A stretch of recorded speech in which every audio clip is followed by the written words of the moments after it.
Now, do you think happiness is a choice? A choice. Now that's an interesting way to phrase it. I think happiness is a journey. It's like a part of a process that you kind Okay. of have to work towards. I don't think you can expect to be happy at every single point in your life. I think you have to be very clear on what happiness means to you, because I Mm. think happiness means something different to you than it does to me. And we sometimes think happiness is defined by other people. So I think what you really have to do is figure out what happiness means to you and then work towards it. And I think, the whole Lifepass method, I actually started by making people pick 5 words that are going to really embody this next year for you. And they are like emotions and themes. So instead of saying like, oh yeah, I want to accomplish, running a marathon and getting a raise and getting married, all this stuff, it's really like, I want you to pick words. Is it love? Is it home? Is it, feeling strong? Like what is it? Born in 92 on the block with the Sharks. Come from a different cloth, y'all would get ripped apart. You want a diamond, then you gotta get it in the dark. We dropping nuggets like Carmelo went to Rucker Park. Now we eating from state to state, we scrape the plate. I put my eggs in a basket, took a leap of faith. I took a chance, now we grow and see the impact. Decoding success with special guests, now let's bring Matt. Payal, welcome to the show. Really, really excited to have you. As you just mentioned, and no brownie points necessary. This book is incredible. Excited to dive into this in just a few moments. Welcome to the show. Thank you for having me. I'm so excited to be here, Matt. Now, I need to start it off like this. We are 225 plus episodes into podcasting, and reading the introduction of this book brought me back to how we actually started this show and kicked it off. You mentioned in the introduction that you defined success for yourself, and that was actually our first question for, God, I don't even know how many episodes. So I'm actually going to ask you, what's your advice to someone listening to this right now to define success for themselves versus how society or family or conditioning, so on and so forth, wants them to define it? Oh my God. I mean, this is really the crux of, I feel like, what the whole book is about, right? And I think the biggest part of that is learning how we start setting milestones and markers and expectations that come from our inner voice versus the voice of everyone around us. So usually the first step in that is identifying who and what is affecting your thoughts, right? And telling you to do one thing versus another. Most of the time we just go with the flow and we never question it. So I think the first part of it is actually defining that and identifying that. Once you know what that is, and something I had to do over my time is to start creating boundaries, right? And so if there are triggering conversations or people that trigger you in a certain way that doesn't feel authentic to the way you want to be, you have the right to cut them out. I know that sounds kind of harsh or, a little bit, self-serving, but it's not, because we all have been put on earth to do our magic. And anything that keeps us away from that is something that we don't need, and we shouldn't feel bad about it. And I think over my lifetime, and I've learned this, whether it was me dancing when I was younger, me building ClassPass, I'm the only person who was going to fight for it. No one else was ever going to tell me to keep going, right? When I was like, oh, I could do either 150% more, or I could just kind of do it. There's always someone who's like, oh yeah, just like do it and get it over with and go. And then I'm like, no, I'm going to go and be the best I can be. And that comes from your inner self. I love that. Now, I know that you just mentioned inner voice, and I know that played a role in your life. You told stories about it in the book.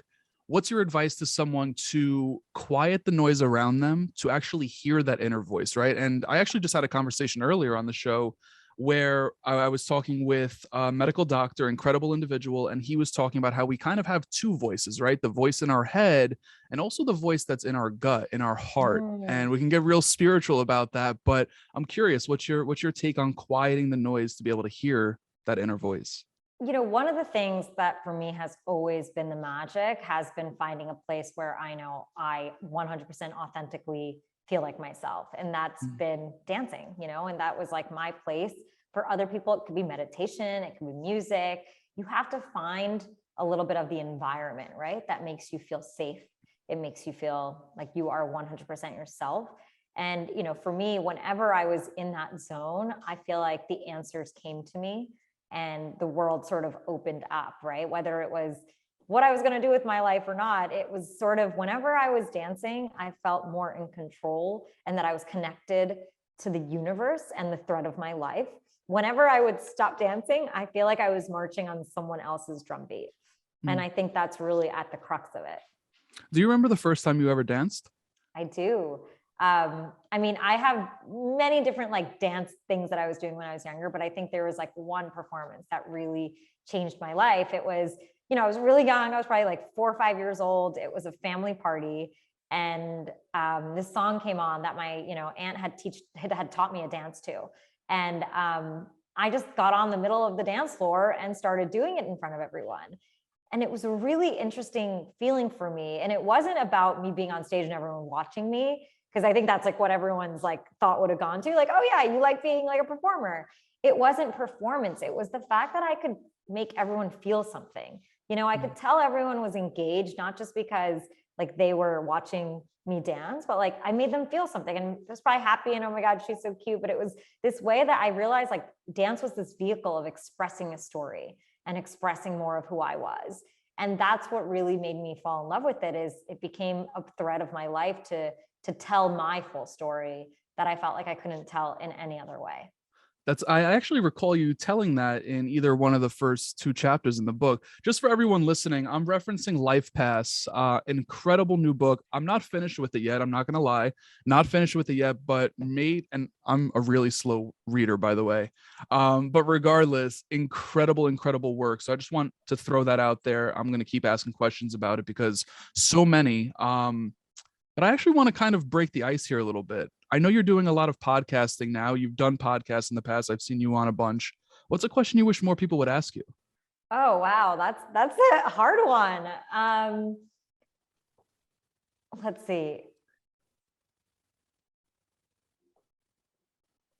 I think people don't always ask me. I think they ask me about like how I've gotten it done. I think getting into like the nitty gritty of it, like I'm happy to share, like, and obviously I do in the book, but like I live by my calendar, something with that. I feel like people don't realize like the actual way to get things done is by scheduling them.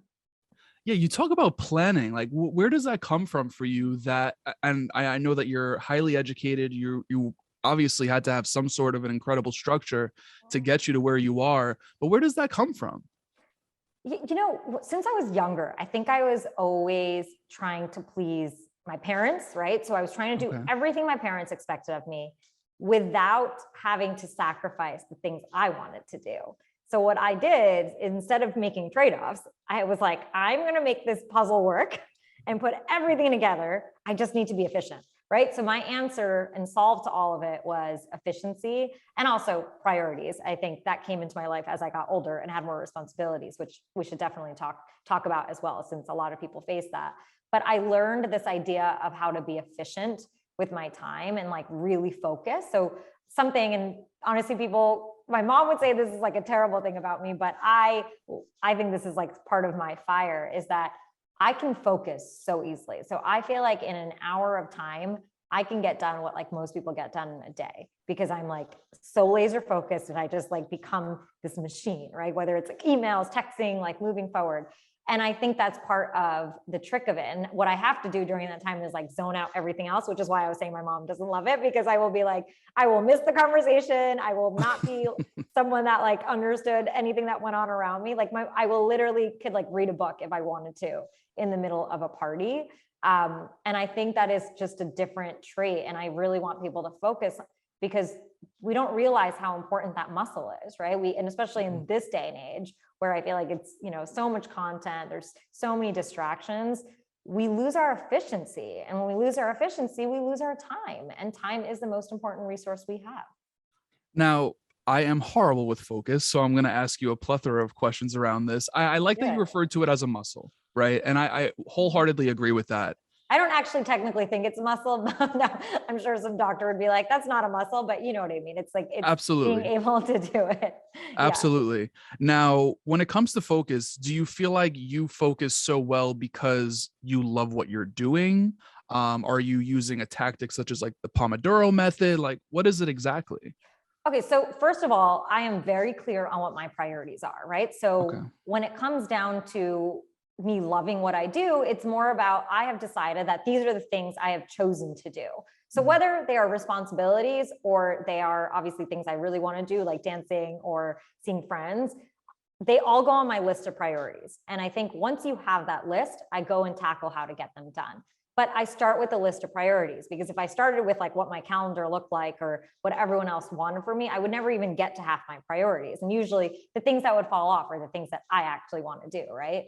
And so I think it really comes down to, I believe in this idea, like I get to earn my time, right? So I'm like putting in my time to get the best out of my life and get the things that I really want to do. I mean, people always obviously ask me even today, like, I'm a mom, right? And they're like, how do you do that and do all the other things you do? But kind of back to your original question, I've been doing this since I was like 5. I've had to like fit in homework and cheerleading practice and dance lessons. And, I think, of course, like my parents helped me a ton in doing that, but it was my like drive of wanting to do them all well and really make sure I could fit them in that really helped me build that self-discipline, right? So self-discipline is a key part of any of this, right? No one can force you to do any of this. It's really got to come from inside. So even in the book, I talk about this. Like I have a method that I have for people that I do recommend if you're like struggling on how to prioritize and where to set goals, called the Lifepass Method. But I think what it really comes down to is you have to be motivated enough to actually want to do that. And look, for me, my incentive was I got to do more of the things I loved if I took care of my responsibilities. I don't think we can, any of us have the privilege of having a life without responsibilities. Let's be honest. We're all on earth. We have to pay our bills. We need, there's people dependent on us. It doesn't work like that, but it's about how do you use those things to make sure that they are working in your favor versus constantly trapping you. So what's your advice in regards to avoiding distraction in a world where distraction is at our fingertips and everywhere else? Obviously you're talking about prioritizing, so I could see, that could be one way, but is there anything else? I mean, the best way to avoid distraction and obligation is to have so much that you love to say yes to that the no falls off, right? When you are so committed to the plan you don't have time to really be distracted. You don't have time to be like, oh, I'm worrying about like not going to this. Should I go to this? It's like the decisions become very clear. And when you start living in that mindset and living in a life that has that sort of anchor, the yes just becomes very appear and the no's truly fall off. I actually want to take a couple steps back. You mentioned that and I know you mentioned in the book as well, that you were kind of seeking validation from your parents, people pleasing in a sense. I think it's really incredible because there's also other things that you mentioned in the book, going all the way back to high school, where you were just like so hyper aware of things that were taking place in your life that people don't realize until they're like 30, 40 years old. Yeah. So like, when did you start to realize that you were people pleasing and seeking validation? First of all, I mean, you bring up a good point, which is just about like self-awareness, right? And I think because I was very different. I was one of the only Indian girls in the town I grew up in. I just didn't look like anyone else. I think I just had to kind of start looking inward probably earlier than most people, whether it came out of, not great situations, to be honest. I think it just, and a lot of it was insecurity. I also luckily did have an Indian community around me as well that sort of gave me a place to feel more comfortable. And I think that helped me in, bringing my identities together. What's your advice for embracing your true essence instead of running away from it or being scared to show it? For me, it came down to creating environments that would help my full self thrive. Okay. And I think this is obviously easier said than done, but I realized every single time I was in environments that made me uncomfortable, I would sort of make myself feel really small, right? And I would be even more nervous, and I would not be able to be I don't know, I feel like I'm a very driven, fiery person, and I just couldn't do it. I feel like I would close myself in. And I think we need to recognize that, right? Be very self-aware of what environments are doing to us, and then seek out the environments that make your heart fly, right? And that where you do feel comfortable. And, one of the things for me when I was working at Bain, obviously I had a great group of friends, and, most of them were, people who had gone to Ivy Leagues and were at Bain, were going off to business school. I had this other life going on because I was a dancer in the middle of New York City. And a lot of my friends were creatives, they were artists, they were like editors. And I felt a very different way in front of them than I did my Bain friends. And I remember always having to think about that. I'm like, why do I feel like I'm two different people? And I think at any point in our lives where we are acting like two different people, we need to really think about why we're doing that and really bring all of our selves into one place, you know? And it took me to start ClassPass, really, I think, because I realized I wasn't going to fit into the corporate world. And the dance world was also a little different for me. While I was a creative, I also knew I could build something and I wanted to scale something, and I had the background to do it. So I needed to find the place where like all threads of me could really be. And obviously everyone can't start a company, and that might not even be what you want to do. But I really think it's about seeking out the environments and the people. And if the current environment you have isn't working, find another home base that's going to really help you thrive. We're talking about environments. I have to ask because I'm slightly biased here, but living in New York City, what did that teach you? Oh my God. I mean, New York is honestly the city of lights and the city of dreams. I mean, from the first day I got there after college, I remember looking up like a Bollywood dance troupe to join, and it somehow was 2 blocks away from my apartment, you know, and I joined that, and I got to like dance at like on like every block of New York City at like some, you know, the most prestigious venues. Like, I don't know, it was like all your dreams can come true. And I think you have to embrace that and feel like the world is your oyster there. But I mean, New York City inspired me 100%, you know, I mean, the years of building my company there, the years of dancing there, I mean, it just was incredible. You know, your energy is very contagious. You have me super excited, so I'm jumping all over the place. But I want to ask you, I want to ask a question because I really admired the fact that you embodied such a courage. When you were working at Bain right after MIT, there was a story in the book talking about how you had a decision to either, you know, go to a meeting or, you know, go dance, and you chose dance. Like, but the thing that was really interesting about it was that you alluded to the fact like you literally felt it in every part of your body that you wanted to go dance over the meeting. What's your advice for having that courage? Like, that is not easy. So where was I at this point in my life? Okay, so I had checked so many boxes off for my parents at this point, right? Like, got into MIT, got into a great prestigious consulting firm.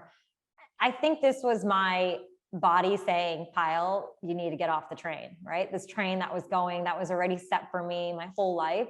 It was my being saying, there is another path for you. It's over here. And you got to start going in that direction. And I think that's why I knew, and I didn't want to miss that. There were so few opportunities for Indian dancers at the time to, you know, be in the media and be represented. And I couldn't say no. And so I went, you know, and it ended up being, a life story. I actually opened the whole book with this story. It's funny because I messaged my boss, who I actually had that conversation with just the other day. And she's like, I don't even remember what I said to you. And I'm like, because it was actually not that big or important of like a meeting and a conversation, but it did actually transform my entire life. Now, referring to your boss, you also did something that was pretty incredible. Like, you didn't get offended by the feedback. Right. Yeah. I mean, I think of her as a mentor, actually. And I remember I had a friend who was reading the book and she's like, it's interesting. You consider her a mentor. I'm like, yeah, because she was honestly saying something to me. And just for context for everyone listening, you know, I had gone off to this dance show and, you know, I asked my boss if I could go. And at the time it was fine, but I was having a conversation about like performance review sort of like a few months later. And she was like, I don't think you like want this job. And she kind of said it in a way like, I don't think you're ready for this or whatever. But I think my initial reaction, because I'm type A and like to overperform, and that's what I've been taught my whole life, was, oh, no, I'm going to show you I can do this, right? Like, oh, I made a mistake and let me prove to you how great I am. And this will never happen again, right? Like that's, I think my initial body reaction that would have happened. And I probably was upset. And I do remember being upset.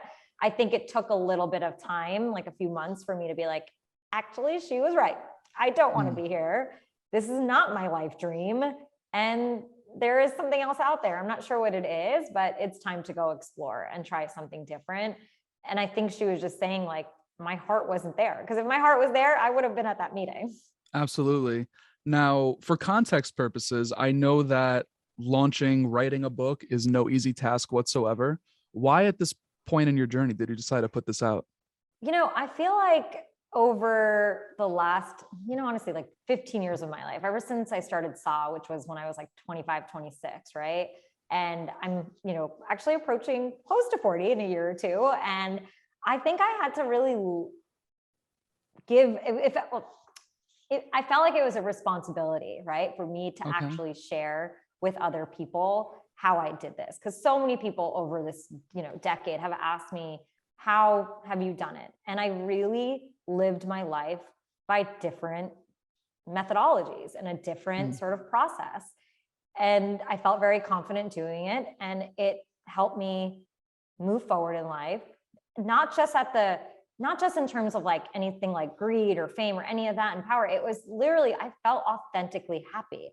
And I think that's really at the crux of it. Is a lot of people throughout my life, they're like, you're always so happy. And it's because I don't let anyone stop me from doing the things I love. I'm still, responsible for the things that I have to provide to others and all of that. But at the same time, I take the things I have to do for others as important as the things I have to do for myself. I don't feel like the things I have to do for myself have any less worth. And I've never felt that. And that's why that's the methodology that's really helped me push forward. And I don't let anything stand in my way. Like, I'm a 4'11" petite human being, and I've never, ever been like, I can't do something in my life, right? I still never feel like that. And I think that's the mentality I want everyone to live by. And I mean, you brought up New York City. Like, I remember getting there that first day. I mean, you could either feel so small in that city or you could feel so big. And that's a choice you have to make. Now, do you think happiness is a choice? A choice. Now that's an interesting way to phrase it. I think happiness is a journey. It's like a part of a process that you kind Okay. of have to work towards. I don't think you can expect to be happy at every single point in your life. I think you have to be very clear on what happiness means to you, because I Mm. think happiness means something different to you than it does to me.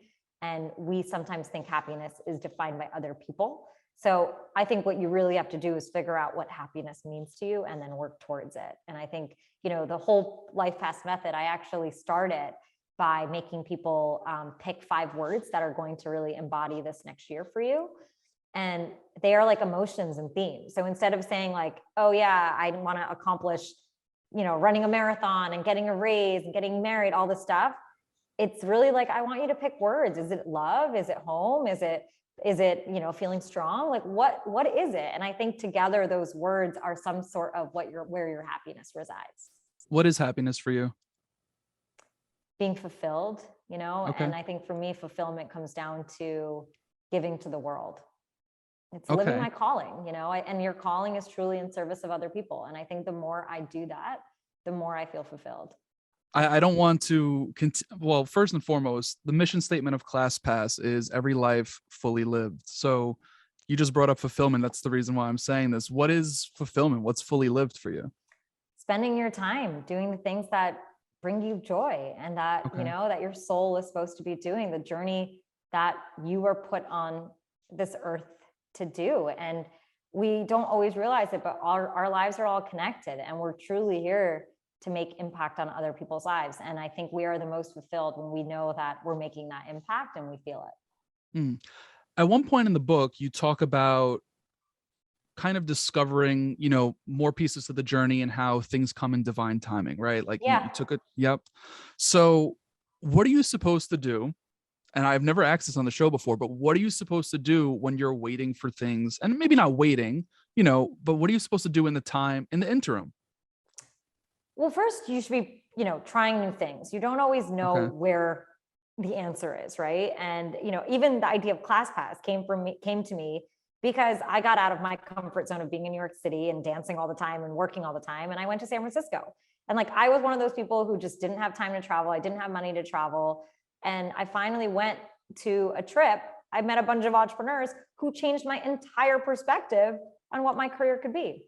And a week later, I had an idea and I decided to start a company, right? So it's one of those things where I think we have to sometimes allow ourselves to be in these new environments and try new things. That doesn't mean to get busy. I think that's the other part of this that I would say. And that is really the other half of this is do the things that do light you up, right? So for me, I think the journey of dance, and I talk about, random moments where, ClassPass appeared, or not ClassPass, sorry, SAW appeared on the art section of the New York Times. And then my boss got me a book about the Bollywood anthology, and my name was in it. Like it was these weird signs from, I felt like the universe telling me, hello, like you're good at what you do, and you're being stuck in a place because this is what society has told you to do.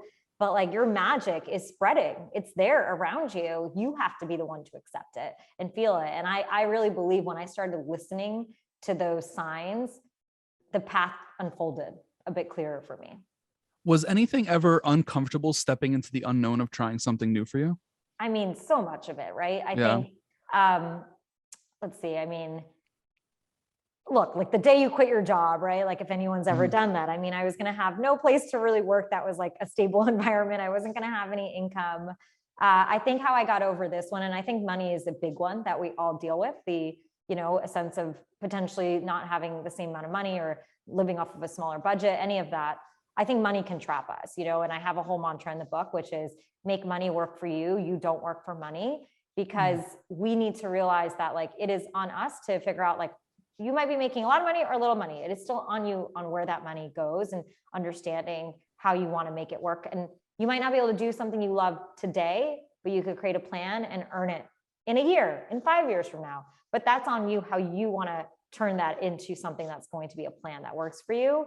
And I think that's how I got rid of that constraint for myself. My dad and I sat down, we built a huge like budget together on like all my savings, all my expenses.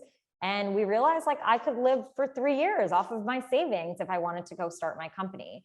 And I think these are important practical decisions we all need to make. Like, of course, I want to go and do what my soul wants to do and fly off a cliff, but I needed to make sure that I had, the plane in place, right? And the wings there. And I think going through those exercises of, what would make me feel good and capable of doing it, like money was a big one. I think there was other ones like skill as well. So raising money, being in different environments that I wasn't used to. I think I started it actually all wrong. Like I was trying to be somebody I wasn't, I saw like the way my other friends were pitching their companies, and I had seen sort of how the finance business world works. And I thought that's what I had to do. But I think I found more momentum when I really showed up telling my own authentic story about why I wanted to build this company. And, like my credentials spoke for themselves, and I just had to go and do it. If you could speak to Payal, who was starting ClassPass, back then, what would be the 3 pieces of advice you'd give her? Oh boy, this one's always such a hard one, right?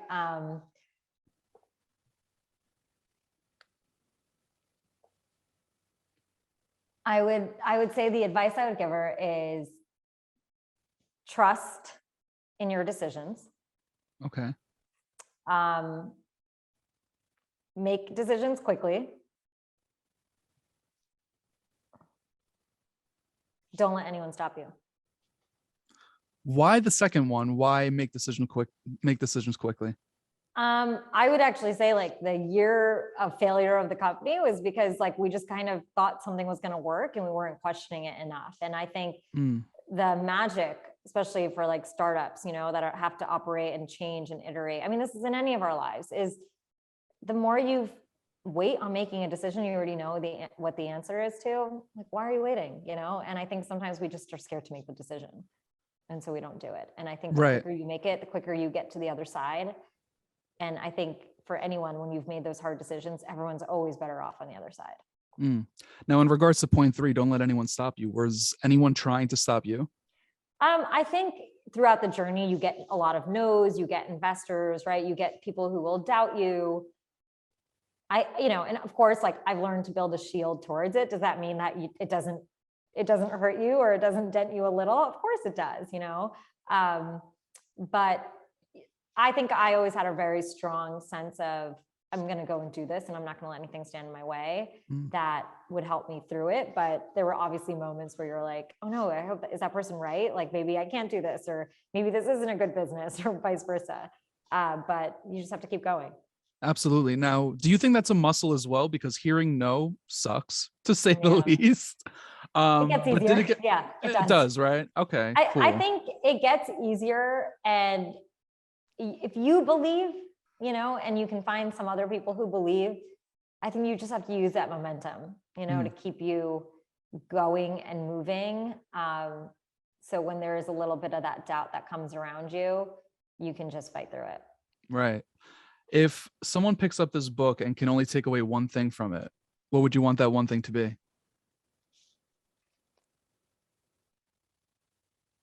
I mean, There's a lot in here. I know. I'm like, wait, I'm trying to think of all my mantras. I mean, live life on your own terms. Set your own rules. I love that. That's so powerful. I could ask you 1,000,001 more questions, but your responses, you do make decisions quickly. Your responses were so quick. I'm blown away over here. I know you do a ton of these podcasts. I'm sure TV, stages, so on and so forth is going to be in the future as well. If you could only be remembered for one piece of advice, though, what would it be?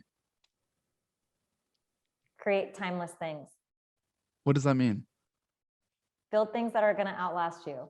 You know, when we think about the world today, whether it's products, art, content, lessons for the world, I think the world needs to remember to create things that are going to have longevity and live forever, you know, and it's not about you or even the current moment. It's about what continues on, you know, and I think I have a deep artist side to me, and in the art world, that's like a little bit more easier to understand. But I think as you build products and live life, it's really like, how are you going to stay timeless? And that can be like even your kids, you know, I have a 2-year-old son, and there's a part of that feels obviously timeless in a way too, you know, and I think it's about appreciating that and not getting stuck in the day to day. What has your son taught you? Oh my God. To pause and be present and laugh with him and appreciate the little things in life. That's a beautiful thing. I love that. Payal, I could ask you 1,000,001 more questions, expressing gratitude for you hopping on here. Seriously, this book is incredible. Not even just saying that. Very vulnerable shares. And I think that makes the reader feel like super connected to you. Like I know so much about you now. I absolutely love it. We're going to have the link for the book in the show notes, socials, websites, all of that good stuff. But do you have anything else going on that we should make people aware of? The book, buy The it book. and do the goal setting. I love that. I love it. Payal, thank you so much for this opportunity. Great. Thank you so much for having me. Born in 92 on the block with the Sharks. Come from a different cloth, y'all would get ripped apart. You want a diamond, then you gotta get it